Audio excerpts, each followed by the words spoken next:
Oh, look at him. He's in studio. The ultimate Renaissance man is joining us. He's a 6-time Emmy Award winner. He's a 2-time Grammy nominee. He gives us free music. He just makes so much music that he just gives away the rights to stuff. And after more than 20 years away from releasing original music, he has returned with a new album. Mike, you're going to love this. You know what the title of the album is? No, tell me. Sports. Whoa. Just sports. Yeah. He sounds like sports. Yeah, that Huey Lewis lawsuit is coming. This album features 2 versions of Roundball Rock. I can't get enough versions of Roundball Rock. I don't know if he'll give us both versions because he just gave away the last time. He's been on with us a couple of times, and he just called his answering machine one time when feeling inspired, left the sound, and then it becomes something that's enduring. So thank you, John Tesh, for joining us as NBC returns to basketball. Basketball returns to NBC after how many days has it been? About 9,000 days. Thank you for joining us from your studio. This suggests to me that we're going to get a lot. What an honor this is. Are you me? Are we going to get a live version of you giving us both versions of Roundball Rock? Are we going to hear just stuff from sports right now? Whatever you want, and the thank you is to you guys, because when we did that, when you debuted the shredded version, it blew up everywhere on X and it was crazy, and so I appreciate you guys, and we appreciate you. So, which of these versions do you like best? Are you allowed to have a favorite here, or do you just make the stuff and let other people decide? I just make this stuff and let Rick Cordella over at NBC decide. And it was like a year ago that we started talking about this. Do you realize that? It's crazy. Was it a year ago? Yeah. We now have, it feels like, how long, Roy, do you know how long our relationship with John Tesh has gone here? Because it feels like we have been talking about this with him for the better part of 10 years. Yeah, back when we were at ESPN. Yeah. Long time. Exactly. He gave us rights forever to Roundball Rock. You have the rights. You have the rights. Well, and the most amazing thing to me is when you look back, it's been 35 years since the song was written. So all I can say is supernatural, and the fans did it, not me, John, when it's basketball season, there are 2 things that come out. Your original performance, where you have a very blousy shirt on, and Jason Sudeikis and Tim Robinson's version of ba ba ba ba ba basketball. And I'm curious if this happens to you every time basketball is about to tip off. Do you see those 2 videos all the time? Yeah, all the time. And I used to be on Entertainment Tonight for 10 years, for people who don't remember that, because it was so long ago. But I used to, when I would walk through airports, I would hear people go, and now it's definitely ba ba ba ba ba basketball. And when it was announced that the theme was coming back, a lot of folks said, no, I prefer the lyrics first version. So if folks haven't seen that, it's definitely on YouTube. The only thing you need, by the way, I'm going to teach you guys how to play a sports theme. Are you ready? Yes. Okay. The only thing you need is this sound right here, okay? And this is a sound from the 1980s blended with a little bit of piano, and it's this sound like here. So. Sports. Goosies.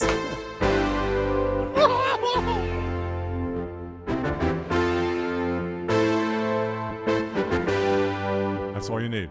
That's all you got. Just do anything, and it's a sports thing. I have so many questions for him, and I can't wait to go on this magical musical journey with him. But do you prefer, if you have to have a preference, do you prefer to be recognized as the host of Entertainment Tonight or the guy who wrote the NBA on NBC theme? Yeah, I'll take them both. Definitely. But I mean, not how the game works, the whole music thing for me, it exists only because of Al Michaels' brother. David Michaels, producer at CBS Sports when I was hired there in 1982, and the 2 of us were hired to cover the Tour de France bike race.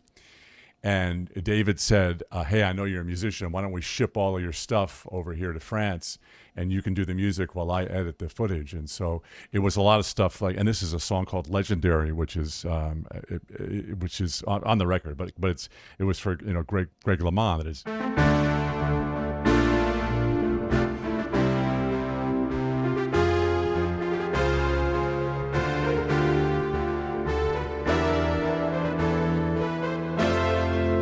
It's just like a heroic March, So a lot of that stuff was what I started with.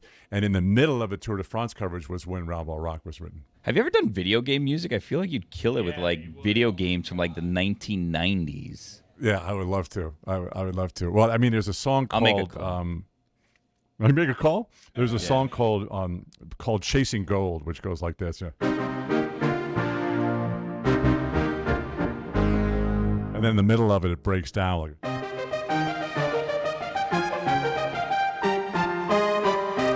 and the song sounds like this. How often? Right, sounds like this.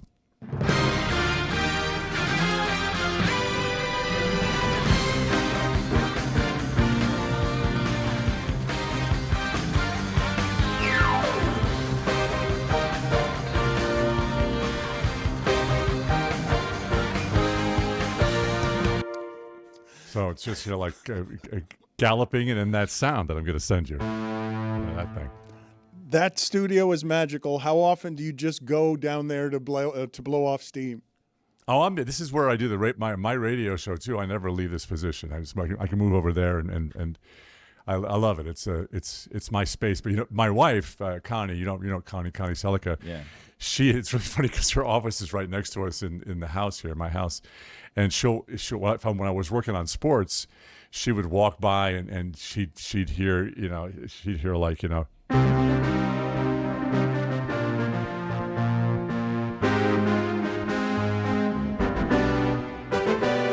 she'd go, football. Then I'd be playing, And I'd hear hockey. And then I'd do something else, and she'd go, "Nope." My wife hates how operatic all the football music is. She thinks, come on, it has to be so big, So that's really what this. Just a shameless plug here. That's really what this record is. It's 11 new themes, and what I did. Guys, while I was writing them, I'd get like halfway through and I'd go in the backyard and get the battle ropes out and see if the tempos were right. So it really is a workout record. I mean, this is technically unbelievable. Not only is he doing an interview with us, not only is he playing his own music, he's also in charge of his own graphics. Well, I wasn't sure if you had the album cover. Incredible. He's a one-man show. He knows how to make a lot of different kinds of things. Why is it that you decided after 20 years to do sports as your re-entry point on musical inspiration? It really was. I mean, you guys were a part of it with me when NBC decided to bring the theme back. And my son Gib, who's a great musician and an actor, and he just said, I'm a grandpa, so he calls me Pop-Up. He said, Pop-Up, I never see you happier than when you're in that studio or when you're on stage. And we took a 20-year break. I took a 20-year break from writing music because we were touring all the time. And then, when all the excitement happened with Roundball Rock, I just said, that's what I love most to write is sports music. And so I got back in the studio, worked wrote a bunch of songs, worked with my friend Timothy Heinz, who's another great composer, and the shredded version, all of that is really from Andrew Sinowick. He's this kid who is really Hendrix reborn, and so we just got in there, and so it's not. None of this could be produced by AI. A lot of people talk about music. We can make music with AI. It's all live musicians. Just a great drummer, Tim Landers, the great bass player, who's also played with Jethro Tull, and so when you listen to the record, there's a lot of stuff that comes back to that quotes a lot of my favorites, which is Yes, Emerson, Lake and Palmer, Rush. All of that stuff. This is not an album that you can relax to. This is an album that you guys can pick up your guitars and play to. We're going to get both versions, but the NBA returns to NBC after it's exactly 8,532 days. It's a doubleheader, Rockets at Thunder and Warriors at Lakers. Are you going to be playing Roundball Rock live anywhere during this unleashing? Oh, yeah. Yes, we are. We'll be on the Today Show on October 21st, the day that the theme comes back. I would love to play the game. We haven't worked that out yet, but that would be a lot of fun. Well, Billy will be put out in a there. call. We need to do that for I'll call John. someone. I got plugs at the NBA. As you can see, I'm wearing my Billie Eilish NBA collection here. Complex, they sent me this. So I'll make a call to Complex, the NBA, or Mickey Harrison across the street. We'll get you on that court, John. Don't you worry.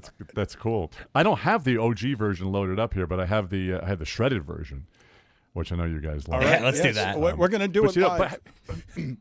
But I have to tell you too, if you have a second, when I heard the theme was coming back, remember we talked about this, and I said, hey, I want to freshen it up, right? Do that thing. So we went to Nashville to where this great recording studio, Ocean Way, with a full orchestra, and we did the orchestral version of the song, mixed it all up, and then we put it, on Instagram and everything, and people were like, nope. No, well, we want the OG version. So the version you're going to hear come back on October 21st is actually the demo that was done in 1989. You know the whole story where I did it on the answering machine. Not gang, but the first version that we did. Yeah, basketball. That's what you were doing. For those who don't remember the original story, you were in Europe, I think, right? And you called your own answering machine? I was. Good memory. I was in Megève, France, covering the tour, and I heard through the sports grapevine that that NBC had taken the coverage away from CBS, who had had it for years. Same thing that's happened just now, except that it's a bigger deal now that they made with the NBA, obviously. And so I thought, well, what would that sound like? Yeah, what a sports theme. And nobody knew me as a musician. I thought if I could just get something like this, I'd be talking to Dan Le Batard. And so I got the idea in the middle of the night, and I didn't have a keyboard. I didn't have a computer, nothing. And so I called my answering machine. Yeah, and it went, king, and then it hung up on me, the answering machine. And I call back. Here's the rest of it. And 2 weeks later, I came home to New York and I checked my messages. As usual, I only had 2, and that was because I was that popular. And I put it on the piano, and I went. Let's see, first message, and the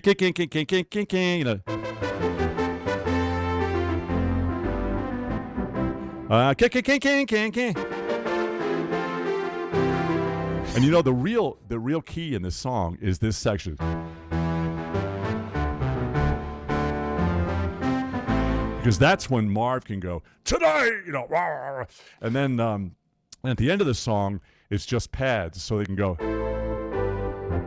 brought to you by Geico, Macy's, and I think knowing all of the sections of the sports section had to have, and having it fully formed, and sending it to Terry O'Neill and Tommy Roy and Dick Eberstall and all those guys, they were able to actually see it and understand that that's where all those sections, all those announcing sections would go. So it's really, the key of the song is really only like 8 notes that people remember.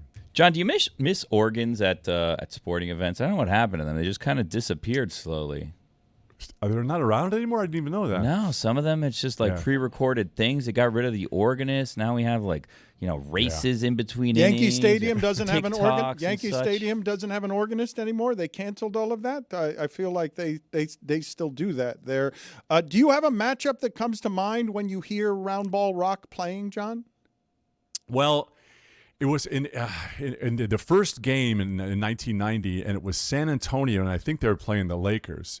But I knew that it's a great question because the story is hilarious. I knew the song was going. I was on the road somewhere, and I knew the song was going to play for the very first time on television. So I found a sports bar, and I was by myself on the road. Went in the sports bar with all the TVs, tiny TVs back then. And the bar is full, and people are watching. And all of a sudden, it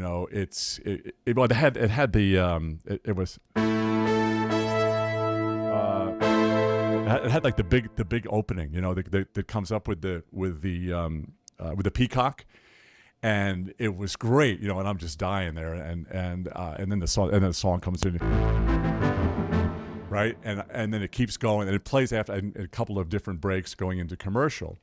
And I finally couldn't take it anymore, and I said to the bartender, I said, hey, do you hear that song?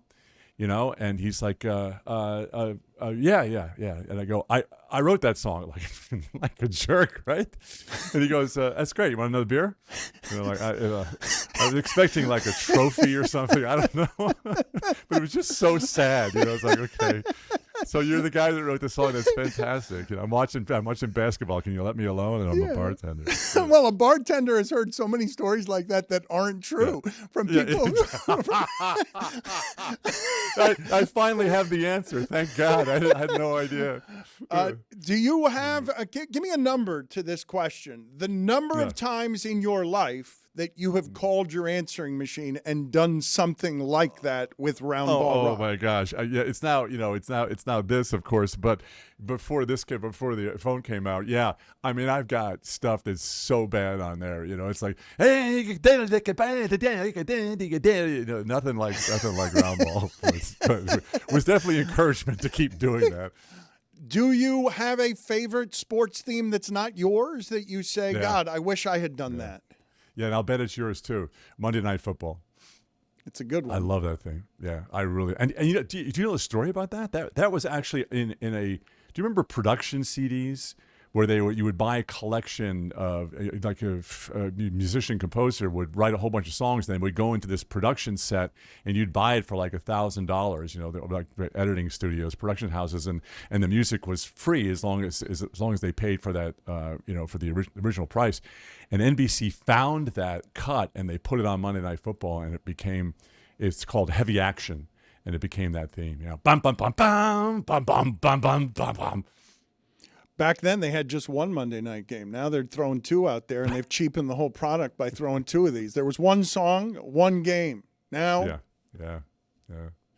I like the Fox football team theme too. I think that's good. Yeah. Which is your favorite of the other songs on the new album, Sports? And I know I keep asking you for preferences because you didn't answer my question on which you like better being associated with Entertainment Tonight. If I forced you to choose one, sure. Music for sure. Yeah. Music. I mean, there's and live music. There's nothing like being on a stage with an orchestra with no net. You know, no way to fix anything. You're going to do something for us live right now that escalates to crescendo all the things that we've built in our relationship with you that makes this song the monster that it is. Because you have to be honored that this has the echoing, enduring, staying power to be brought back to life again. Like, you must be excited about what NBC is about to do with you and this song. I got excited just now, just listening to your great vocabulary.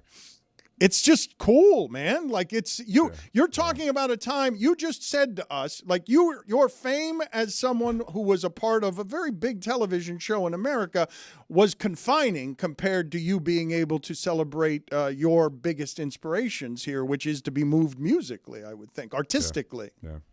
Yeah, it's definitely a different feeling, and it's especially when you think about the fact that a song can be created 35 years ago, go on the shelf, and then YouTube picks it back up. People learn how to play it, right? And then Jason Sudeikis and the guys at Saturday Night Live do the spoof, and it comes back. You know, I think I may have told you the story where when they did that spoof, I was in Los Angeles, and SNL came on with that bit, and I didn't know what was going on. I was just getting texts from all my friends. Are you okay with this? Are you okay with this? Oh my gosh, are you going to sue? Oh my gosh, are you okay with this? Oh, I can't believe this. And I'm thinking, what? And so they go watch Saturday Night Live. So my wife Connie and I watched the bit, and she turns to me and she goes, "It's the best thing that's ever happened to you." And she was right. Were you unsure how to feel about it at that point, or were you still in any way confused? No, I thought it was great. The best thing for me, and I ran into Vince Vaughn out here in Los Angeles in a buffet line, like 20 years after that, and he thought it was hilarious too. But no, because I mean, those guys they were dressed exactly like me, had the same vest that I had at Avalon when it was recorded. And also, same hairdo, all of it. And even Sudeikis was doing my voice. Here's a song that I wrote on my answering machine back in the day. So no, it was great. I want to play what the video just showed there, which is Tony and Lewis rocking out to the last time John Tesh was on with us. I don't know, does this have an audio accompaniment, or should we just play this while John Tesh? All right, let's just run that while John Tesh does his version. We're going to do the shredded version here that is on sports, and I just wanted to get an answer to my question. Is there a second place song on this album that is your favorite next to the shredded Roundball rock version? Yeah, I would say the one that I was doing, legendary, legendary. That thing, which when it's fully formed, it sounds like this,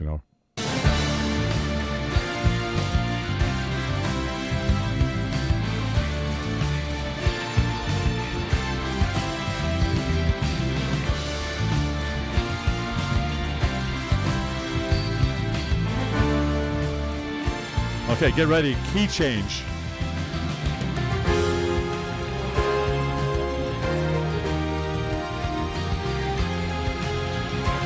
Right? So big. So wonderful. Abrupt ending. Good. Yeah, an abrupt ending. Is that how it goes on the track? Sorry. No. Jamming, man. Maybe Stop. I wasn't sure. I'm a producer. You should fade that puppy down. I wasn't sure how much time you had. We were getting moved. We were starting to physically move with you, but now is the time.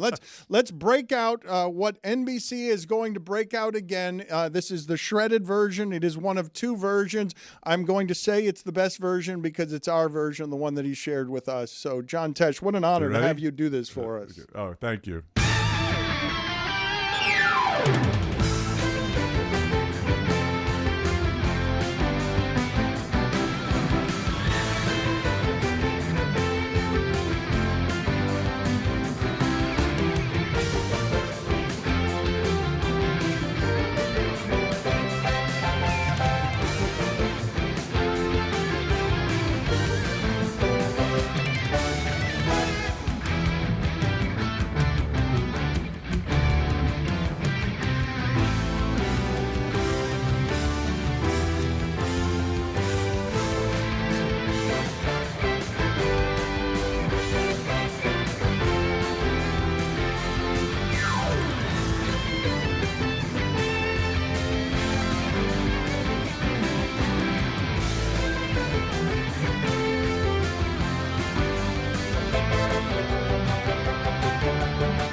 Yes, that is peak October.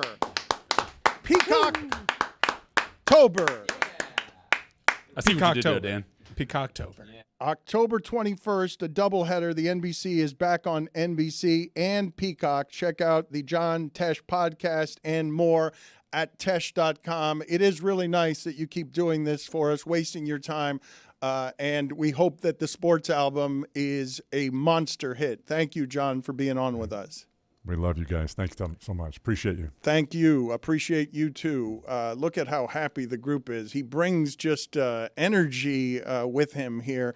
You guys should find for me, I remember being introduced to, you have to realize how shocking this was to me. I know him only as the Entertainment Tonight host, and then suddenly I see a video of him performing live on stage, and he's a rock star, and he's a ball of energy, but I had only seen him sort of polished on television, Right. and so I didn't even know this part of his personality existed. Yeah, you and I had the same experience with that, but it's an insulting question to a musician. Like, what are you prouder of being known for? Entertainment Tonight or the music? He's got bona fides. He also does overnight DJing, nationally syndicated show. Man.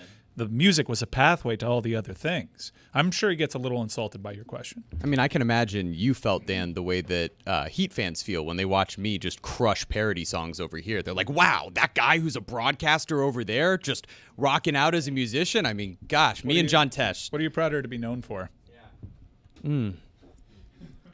Hoisting babies. Yeah, that was a good one. I mean, come on. I think if I can only give Jeremy one, if I can only give, hey, you get to do only one for the foreseeable future, broadcasting or music. I mean, I win Emmys versus losing Sueys.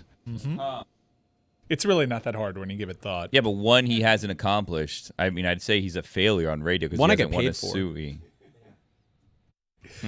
We'll figure that one out. Can you guys find for me the video before we go to Tony? I just want you to see what I saw, because I'm assuming much of the audience doesn't know John Tesh's musical career. He's 73 years old. I'm guessing a whole lot of people don't know what he is as a musician. But I want to point out to the audience how shocking it was to see the guy I only knew as this is the host of Entertainment Tonight, which at the time, guys, I don't know how. Jeremy, help me quantify what this man's career was just on television, because I didn't know he was a musician. And so, to me, this was as comically absurd as suddenly seeing, I don't know, Al Michaels can really go and play the piano in a way that, he's wearing a vest and he is just going to make you very excited with how much energy he has. It was just a weird thing to witness John Tesh be great at controlling a crowd on his finger with the piano, given that I just knew him. Was he with Mary Hart? Was Entertainment Tonight was one of the most popular programs in America at the time. I don't know how you'd quantify it. How about that time in the 90s where we're like, we got to do something about these neckties? We need to normalize buttons being fashionable neckwear and just anything that doesn't go all the way down. Like a little bow tie without the bows. How about that? Get me some information on Entertainment Tonight at your leisure. Let's go out to Tony here. Tony has been waiting patiently for more than an hour to get to his... Hurry! Get him information on Entertainment Tonight at your leisure. I always confused him with the actor that played the butler in American Wedding. I'll send a picture. Is so you that guys is that the understand information that. you're That gathering guy, on yeah, let's Entertainment see this. Tonight? Well, he Like also John Tesh. won an Associated Press Award for investigative journalism. So there's that side before Entertainment For Tonight. what was it? Wait, for which show? I'll get to that in a second. He's a journalist. Tony is dressed up and ready for his top five. He looks a little bored. He looks like he might be mad at us because he's been waiting for an hour. Tony, tell us where you are, what you're doing, and what we have in store for us right now. Dan, we have the top five in store. I'm not bored. I'm just here listening to the show. Not mad at all whatsoever. I'm actually very relaxed. We just finished a nice therapy session with Genesis. And about to get into the hot tub here at the Elser, which is the first time that we do Tony's Top 5 from the Elser hot tub, which is going to be very exciting. Hold this for a second. Oh, Beefcake, we got a shirt. Oh, look, he ripped it off Hulk Hogan style. Look While at he does that, let me tell the people, this Tony Top 5 is presented by Smirnoff, the official vodka sponsor of the National Football League. Smirnoff, please drink responsibly. The Smirnoff Company, New York, New York, 40% alcohol by volume. Roy, why are you shaking your head at Tony right now? What are you doing, man? Why are we ripping off the shirt for? Why, just take the shirt off. What do you mean? What Strong does that supposed to man. mean? All right, Dan, I was going to start in the OLI. But I actually wanted to dedicate the entire OLI to Benoit Blanc. Again, no OLI. I'm going to just talk about Benoit Blanc as the greatest detective of all time. And if you remember in Glass Onion, when he goes over to Miles Braun's house, Miles Braun, obviously the eccentric billionaire, who, spoiler alert, we find out is a fool, he finds the dinner party mystery, finds it out in like 10 seconds. He's like, yeah, this is what happened. You got killed by this arrow and this, that, and the other, and then ends up solving the other mystery too. So Benoit Blanc, probably the best detective of all time. That's my OLI. But that's not what we were doing. We were doing top five No, that's fine. He did great. football observations. That's your OLI. Number five. Yeah, no, that's fine, but that's my OLI because number 5, honestly, are there any good teams in the NFL? Just asking. Are there any good teams? I feel like everybody's bad. Especially after the Bills' performance yesterday. Where have you been? But we thought the Bills were good. What do you mean, where have I been? I'm Billy, in the jacuzzi. Billy doesn't like your first one. He made a face We of did great this with Diana disgust. Rossini half an hour ago. My bad. I've been here for 2 hours waiting, so maybe I didn't hear that part. I told you he was pissed off. I told you. He pretended like he not- wasn't. no, I no, told no, you he I'm was not pissed pissed. off. 2 hours doing nothing. You could step into the studio, help out a little bit. Care Bear doesn't have to come in on his day off. You know what I mean? I have Hanging to, out I in have a to hot stand tub on my all day. mark. I mean, I got to geez. stand on my mark. This is actually the first time I jump into the hot tub. By the way, I've been outside of it waiting. Number Number four. At this point, I just feel bad for Kyle Shanahan. Yeah, I'm with him on this. Rossini did that one too. What else can he do? Did Diana Rossini talk about that too? Billy, did you feel bad about Kyle Shanahan earlier? He did actually. It was weird. Okay. All right. Number 3. Touche. Number 3, just like we had it through a third of the NFL season, the Seahawks and the Colts are the best team in football. Somebody's got to be good, Dan, and it seems to be the Seahawks and the Colts. Which Wait a minute. What does that make the Again- Bucks, who won at Seattle? makes them also good, but I think the Seahawks may be better, even though they lost. Again, quality loss better than a good win. Jeremy Taché. This is not college football. This guy gets it. Thank you. Number 2. Number 2, Dan. Kyler Murray fans, cover your ears. Jacoby Brissett threw for 320 yards and 2 touchdowns on Sunday. The last time Kyler Murray did that was 34 games ago. 3 years ago, Week 8, 2022, and that's according to Pat Thorman. So the last time Kyler Murray threw for 320 yards and 2 touchdowns was 34 games ago, 3 years ago. That was good. In 2022, Jacoby Brissett was off the couch. That's and threw for 320. That's a good one. And put it on the poll, please, at Le Batard Show. Is Jacoby Brissett always going to be available for one last job? Yes or no? And number 1, Tony. Number 1, Dan, the Chiefs are kind of MFing back. We talked about them being a dink-and-dunk offense. We talked about them being an offense that didn't mirror the offenses of Chiefs lore. And I got another little stat here for you. Through Week 6, so the first third of the season, they're at a 10.5% explosive play rate through the first 6 weeks. So 10.5%. The Packers are the leaders with 14%. So as you can see, they're starting to climb up the rankings in explosive play rate. So it feels like they're MFing back, Dan.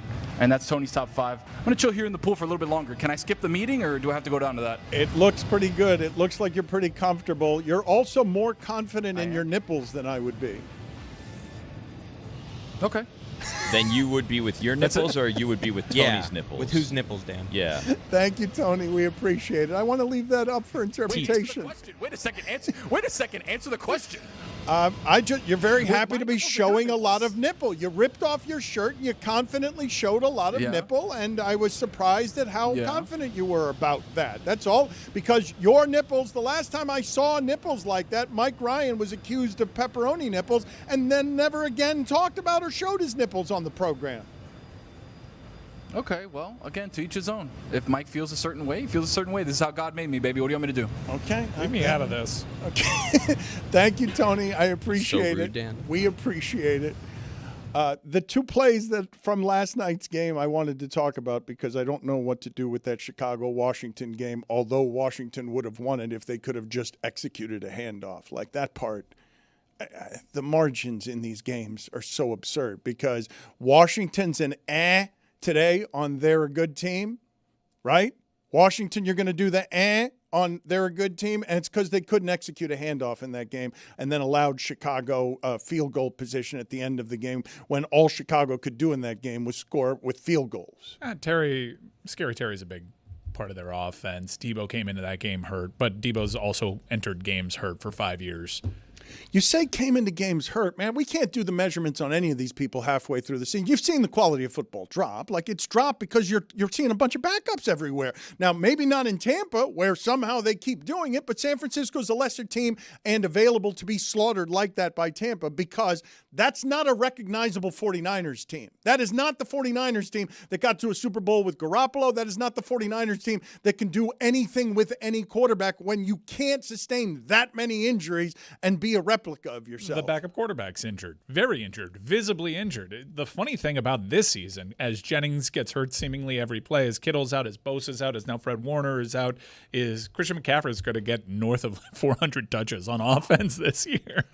I cannot imagine how all of those 49ers feel physically, or who feels worse when that game is running through them as if you're throwing them in the wood chipper in Fargo. Like, it's just running through their bodies. But the game I wanted to talk about, because Juju told us before anybody, hey, my Bills are a fraud. They haven't beaten anybody. The teams they've beaten that they're 4-0 against are combined 3-21, and they barely won that one against Baltimore.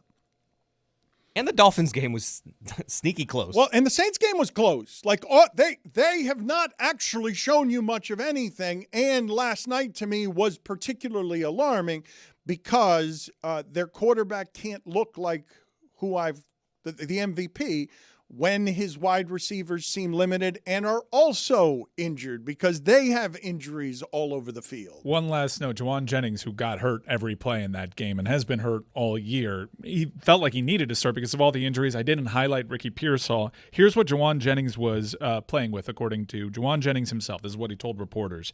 He was playing with 5 broken ribs, a high ankle sprain, and a low ankle sprain. What? So that's just an ankle sprain, right? At some point? The inability to – that is it? So if it's a high ankle – what if they're on different feet? Then it's a Howard Bryant situation. Oh. That's true. Well, it's not a high ankle sprain and a low ankle sprain on the same foot, right? It's a You high don't have a ankle high and sprain low on the on same? one Shepard foot. never clarified. So I think one ankle's a high, the other ankle's a low, 5 broken ribs. We're not even halfway through the season. A bunch of the teams are broken. We don't know who's any good. We don't. And it's impossible to do the measurements this way. And everyone's ready to go ahead and make the Chiefs good again after 2 games, even though we made the Bills good after 2 games. You're not ready. You killed them. We made the Eagles good after 2 games. No, the Super Bowl made the Eagles good. But the last 2 games, they're now bad. The last 2 games, they are dysfunctional. They have all sorts of problems with A.J. Brown and Saquon Barkley, and they can't generate offense in the last 2 games. They've got more 3-and-outs than everyone in the league. But going back to last night's game, again, Bijan Robinson, the physics of that defied me on the 81-yard run, where defender's got an angle. Defender has the sideline. Defender cannot knock him off his track because his lower body is too strong. But also, Drake London in that game, Drake London's exceptional. He's a legitimate number 1 receiver in a way that surprises me. The end of that first half where they've got 6 seconds left and Drake London has to make a decision between can I get to the end zone or am I going to lose the chance to get a field goal? They could have lost the game. In fact, I would say the Bills could have won that game if simply Penix made the throw that should have been returned 80 yards for a touchdown, and the linebacker just dropped it. Like, it would have been a clean path. Pick 6 ties the game 21-21, and we would have been talking about whether Drake London did the right thing at the end of the first half, where he cost them a field goal because he couldn't get to the end zone by half a yard. Fowler was brilliant on that call, too. There was a lot of information he had to share with the audience, so they knew the situation, and it made it super captivating, despite me wishing Chris Fowler would occasionally say no to one of these. Come on, dude. It's so gravelly. His voice hasn't gotten better in 2 weeks, huh? Because he's doing 7 games a week. Fighting through. Hey, folks, it's Mike Ryan, and it's also football season. That's right. Things just kicked off. I celebrated a big dub with my friends and my trusty Miller Lite right there beside me because Miller Time is the secret ingredient to football time. Miller Time makes everything a good time. I love Miller Lite. You know why? Because Miller Lite is brewed for flavor with simple ingredients, rich toffee notes, and that iconic golden color. And here's a kicker, folks. In its 50th year of existing, it's just 96 calories and 3.2 carbs per 12 ounces. The original light beer since 1975 and still hidden 5 decades later. Whether you're at the game or at your home on your couch with your friends, put out a nice little cold cooler of Miller Lite and make sure the drinks keep coming because it is football time. And you want that beer that hits different. Miller Lite. Great taste. 96 calories. Go to MillerLite.com/Dan to find delivery options near you. Or you can pick up some Miller Lite pretty much anywhere they sell beer. It's Miller time. Celebrate responsibly. Miller Brewing Company, Milwaukee, Wisconsin. 96 calories and 3.2 carbs per 12 ounces.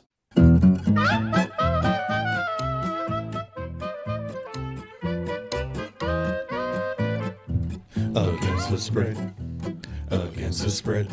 Against the Spread is presented by DraftKings. DraftKings, the crown is yours. Roy, take it away. All right, we got Golden Knights at Flames tonight. The Vegas Golden Knights have failed to cover the spread as a favorite in each of the last 11 games, including this year. They are 0-3 versus the puck line, and they've lost their last 6 games as favorites. But they're playing the Flames, who gave up 12 goals allowed this year. That's 4th in the league, and all of them by Dustin Wolf. That leads all goaltenders.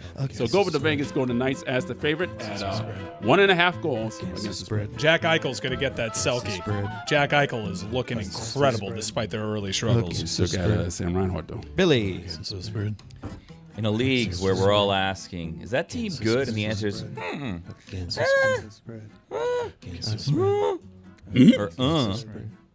There's a game this week that I really like. It is the Carolina Panthers against the New York Jets at the Jets. The Jets, as you know, have not won a game this year. The Panthers are hot. They find themselves surprising 3-3 right now. Their season's done. Well, it may be done, but take the Panthers this week, -1.5 against the Jets. This is one of those games where it could be a get-right game for the Jets, but it will not. They will get wrong and continue to be wrong. Take the Panthers -1.5 against the Jets. Put it on the poll, please, Juju. Is this a get-wrong game for the Jets against the Carolina Panthers? We will update the polls with Juju in just a second. But you were at the Bills game last night. You were despondent. You told us before. You were saying it before anybody, Juju, that your team is not for real. We've learned that they're 3-21 now. Their opponents, the ones they've won against, are combined 3-21. All those games have been close against 3-21 opponents. And then the last couple of days, they've looked like feces. Right. Beating the Bills is not the head on your mantle that you think it is. Patriots and Falcons. Our defense it's been piss poor to me for the last couple of years. Even though they stepped up last night and wasn't the reason we lost the game, the old Josh Allen showed back up and almost threw. It's embarrassing at this point. I think Sean McDermott his seats should always be hot because you can't have that type of talent at QB and continuously come up short. It's always on the defense.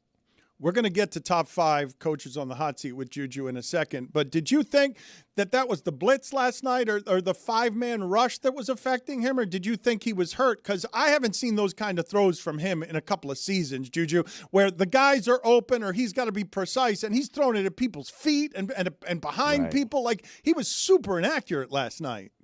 Right. That Falcons defense is underrated. That Falcons defense will do that to you, even though they had that blunder in Carolina a couple weeks ago. It's that combined with his receivers. I think he found something early with Josh Palmer, and then Josh Palmer got injured, and now his receiving corps is depleted. Curtis Samuel out.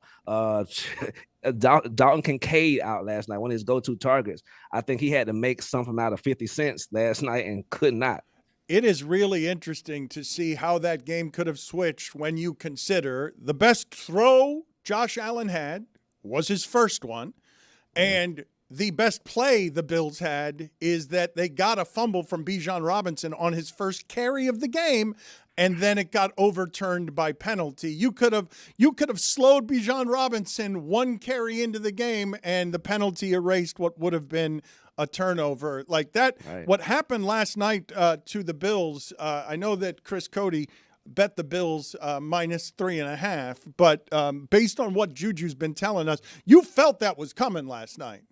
Yeah, for sure. Absolutely. And we had a block punt, a timely block punt, and we could not do anything on the offensive side of the ball. I think we're far away from the team that we used to be. We just been getting away with some squeak by wins by some poor teams early in the season. You realize we're 6 games in and there are plenty of people out there who think the Patriots are better than the Bills? Drake May, man. He looks good. Yeah, but they've got the MVP with the Bills. The Bills at that position have the MVP of the league. Like Drake May doesn't look like he doesn't look like Josh Allen, prime Josh Allen. He looks like he's on his way though, and that team is getting stronger week after week. Who are the 5 coaches on the hot seat? Do we have any OLI, or you just want to bang through the 5? OLI is always Billy Napier, no matter what. It's just throwing him in there. I think they fight for him. I really do. I like the fight. Even guys, just give him a couple more years. I didn't realize he's a coaching it's genius. College football and pro football. I thought it was just going to be pro football. All right, this is a good mix here. Nah, it's just pro. I'm just throwing Billy in there just because we talking hot seats. Number 5, Kevin Stefanski. Might be a losers leave town match between the Dolphins and Browns. The Browns are a favorite, a 2.5-point favorite against the Dolphins. Exactly. Number 4, he had fought himself off of the hot seat, but got himself right back on the hot seat with that blue tent situation. Brian Daboll. You gotta not go in the blue tent. What are you doing? That's rare. Not every week you get to beat the Super Bowl champion and get yourself back on the hot list. right? Number 3, Jonathan Gannon. You can't hit the players no matter what. Tell Joe Rose that. He hit him. Number 2, Aaron Glenn. I'm sorry, brother. I'm sorry, brother. 0-6 is 0-6. And that was second quarter, how you handle the end of that overseas. Embarrassing America. Salute to the Jets. Get well soon. But they've got a get wrong game against Carolina this week. And number 1, your guy and mine, Mike McDaniel. I'm just waiting on the shoe to drop. No arguments. Speaking of shoes, did you see that photo of him with his foot turned? That's not head coach. Oh, my God. Those joggers. You need to wear socks. The joggers don't hit the same. Like when we were good, those joggers on the sidelines. I'm so happy you're mentioning this. Like, you could tell, like, he needs the success. I know he's always been kind of rambly, but it has such a charm when you're winning. But this is a bad aesthetic for a head coach that is losing, and he does not give off good head coach when they get L after L Can after L. Can we just backtrack for a second? I want you guys to go back to that heady time, and I'm going to argue that it is the best time the Dolphins have had this century. They're 9-2, and Mike McDaniel is arriving at Heat games to sit courtside in a whole new wardrobe, a whole new look. He is pure Miami, and that wasn't that long ago. We all bought it. All of us bought it, and that's less than 2 years ago. He was showing up at Heat games wearing jewelry, blinged out, feeling like Miami.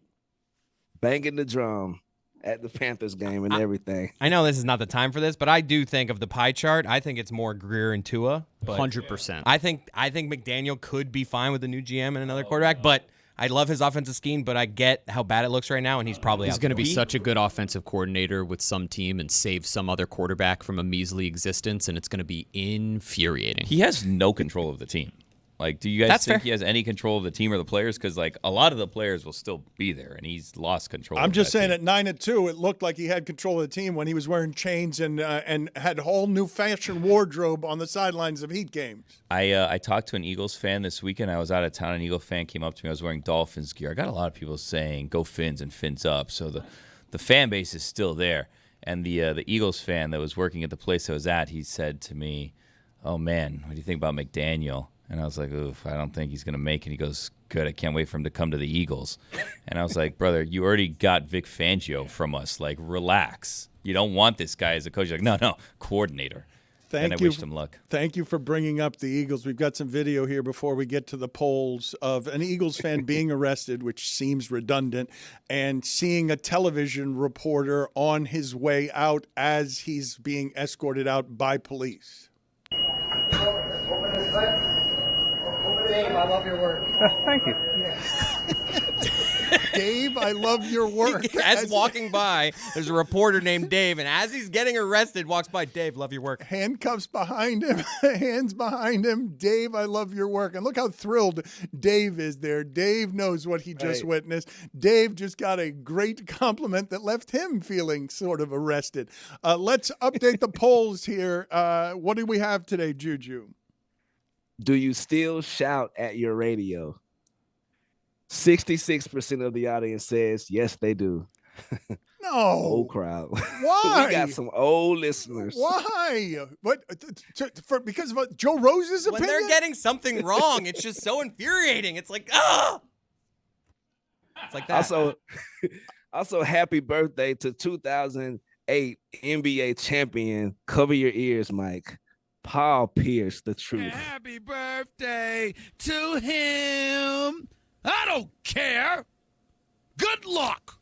Oh, this is the inception of birthday wishes for Stephen A. Smith. Happy birthday to him. I don't care. Good luck. Good luck. Did you see Paul Pierce tweet out the pic after his DUI the other day? You see Paul Pierce tweet out the picture. He's like, look, guys, look how bad traffic was. I really was tired. Traffic wasn't moving. I've never seen anyone decide to be like, it really wasn't my fault. I preemptively took a picture just in case I got a DUI. Oh, my God. Is this a vampire or a werewolf? Looking at me, right? 64% of the audience says vampire. Yeah, I agree. Is a young person required to come up with a more modern detective example than Columbo? 82% of the audience says yes. Most famous detective: Monk, Sherlock Holmes, Columbo, and I put Nancy Drew for our, younger listeners or older. What about, I forgot the name that you just gave me that you and Pablo were arguing. You guys were saying that Knives Out. What's his name? Oh, yeah. I thought he was the Daniel one. Craig. Yeah, but Benoit Blanc. I thought, didn't Tony just say that was number one? Tony just said Benoit Blanc is number one there. What's the vote reveal?